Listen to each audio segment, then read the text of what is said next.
கர்த்தர் உன்னை தினமும் தேடி வர என்ற தலைப்பில் நாம் அதிகமாக தியானித்து வருகிறோம். ஒவ்வொரு நாளும் நம் தேடி நம்மை வந்த அந்த தேவன் ஒவ்வொரு நாளும் நம் கூடவே இருந்து நம்முடைய வாழ்க்கையை அழகாக சிறப்பாக நடத்திய அந்த தேவனுக்கு கொடான கூடி நன்றி. அவருடைய வார்த்தை நாம் அதிகமாக தியானிக்கும் பொழுது நம்முடைய உள்ளத்திலே தேவன் அவருடைய வார்த்தை கொண்டு நம்மை எப்படி வழிநடத்துகிறார் பாருங்க. இஸ்ரவேலோ கர்த்தராலே நித்திய ரட்சிப்பினால் ரட்சிக்கப்படுவான். நீங்கள் என்றென்றைக்கும் உள்ள சதா காலங்களிலும் வெட்கப்படாமல் கலங்காமலும் இருப்பீர்கள். தேவன் அவருடைய வார்த்தை கொண்டு நம்முடைய உள்ளத்தை எவ்வளவு அழகாக நிரப்புகிறார் பாருங்க. இஸ்ரவேலோ கர்த்தரால், இஸ்ரவேல் மக்கள் அவர்கள் மேல் மிகவும் அன்பாக இருந்தார். தேவன் அவர்கள் மேல் அன்பு புரிந்து அவர்களை எல்லா விதத்திலும் பாதுகாத்து வந்தார் இஸ்ரவேல் மக்கள்.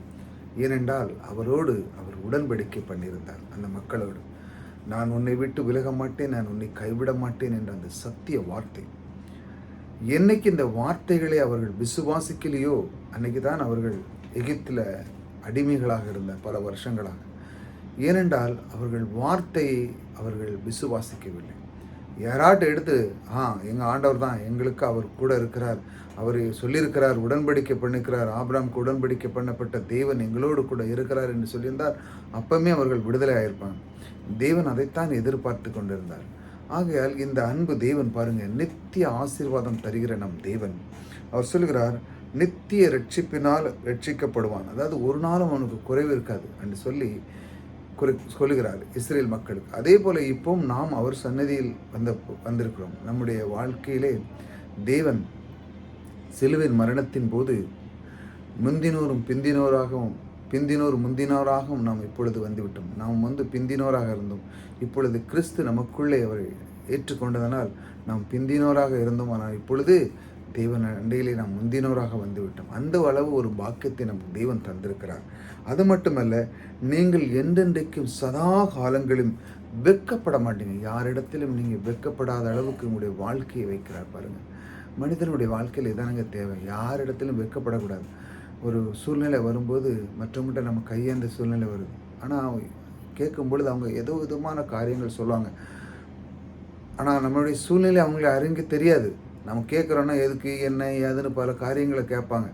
ஆனாலும் இதையெல்லாம் நீக்கி தேவன் பாருங்க உங்களுக்கு ஆசீர்வாத மழையை பொழிகிறார்.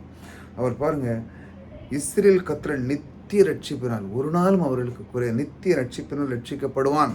அதாவது நீங்கள் ரட்சிக்க தான் இருப்பீங்க, எப்பொழுதும் உங்களுக்கு குறைவு இருக்காது. ஆனால் பாருங்கள், என்றென்றைக்கு சதாகாலங்கள் வெட்கப்படாமலும் கலங்காமலும் இருப்பீர்கள். கண்ணீர் விட்டு சிலவங்க பாருங்கள், குடும்பங்கள் நிறைய பிளவுகளில் சந்திக்குது.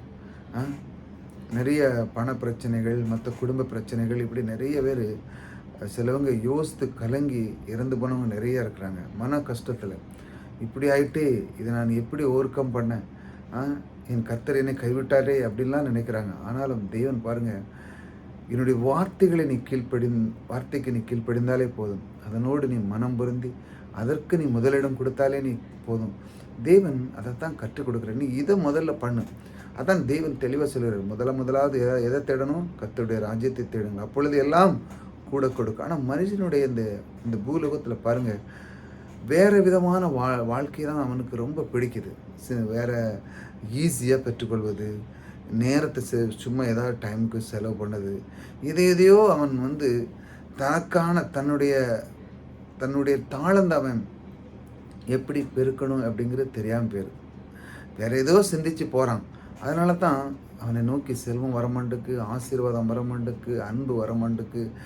ஏனென்றால் அவன் தன்னை வளர்த்து கொள்வதற்கான நேரத்தை அவன் செலவழிப்பதே இல்லை.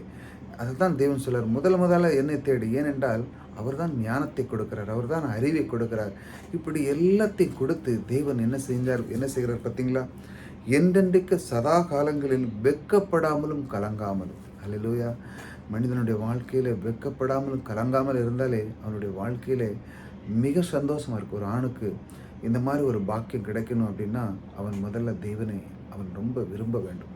தேவனுடைய வார்த்தைக்கு அடிபணிய வேண்டும். தேவன்தான் என்னுடைய வாழ்க்கையை நடத்தி கொண்டிருக்கிறார், அவர்தான் என் இரட்சகர், அவர் எனக்குள்ளே இருக்கிறார், நான் வேறு எதுவுமோ போகாமல் அவர் அண்டையிலே நான் இருப்பேன் என்று சொல்லி அதே அவன் பற்றி கொண்டால் இந்த கலக்கமும் இந்த பயம் எல்லாம் நீங்கி அவனுக்கு சதா காலங்களும் அவனுக்கு ஒரு நாளும் வெட்கப்படாமலும் பாருங்க கலங்காமலும் அவனை வைப்பேன் என்று அவர் வாக்கு கொடுக்கிறார். அருமையானவர்களே, ஒவ்வொரு நாளும் இந்த மாதிரி வார்த்தைகளை தொடர்ந்து கேளுங்க. கர்த்தர் உன்னை தினமும் தேடி வருகிறார் என்றால் அவருடைய வார்த்தை கொண்டு உங்களை பில்ட் பண்ணுறார். சில நேரங்கள் சில நிமிடங்கள் தான் நீங்கள் கேட்கணும். கேட்டுட்டாலே போதும். ஒரு குறிய நிமிஷம் கேட்கறதுக்கோ உங்களால் முடியாது. ஆனால் நிறைய பேர் எத்தனையோ மணி கணக்காங்க சும்மா அப்படி நேரம் போகலன்னு சொல்லி வெளியே போய் நிற்கிறது. சரி என்னத்துச்சே நேரம் போகல, அங்கே போய் ஏதாட்டு ஒரு படத்தை பார்க்குறது, இப்படி ஏதாட்டு ஒன்று நேரம் போகலை அப்படின்னு பாருங்கள். சிலவங்களுக்கு நேரமே கிடைக்கல அப்படின்னு சொல்லி எதையாட்டு நான் கற்றுக்கிடணுமே, எதையாட்டு நான் பெற்றுக்கொள்ளணுமே எனக்கு இல்லையே அப்படின்னு சொல்லி அவங்க தன்னுடைய வாழ்க்கையை உயர்த்தி சொல்வதற்கு நிறைய பிரயாசப்படுறாங்க.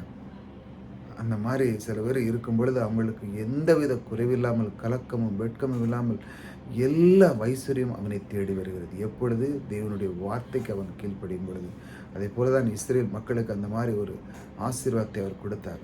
எப்பொழுது நீங்கள் தான் என் தேவன் என்று சொல்லி அவர்கள் மனதார அவர்கள் கிறிஸ்துவை விசுவாசித்தார்கள், அந்த நிமிஷம் கொண்டு அவர்களை யாருமே தொட முடியாது, வாங்க முடியாது. அந்த அளவுக்கு அவர் பாதுகாக்க இருக்கிறார்.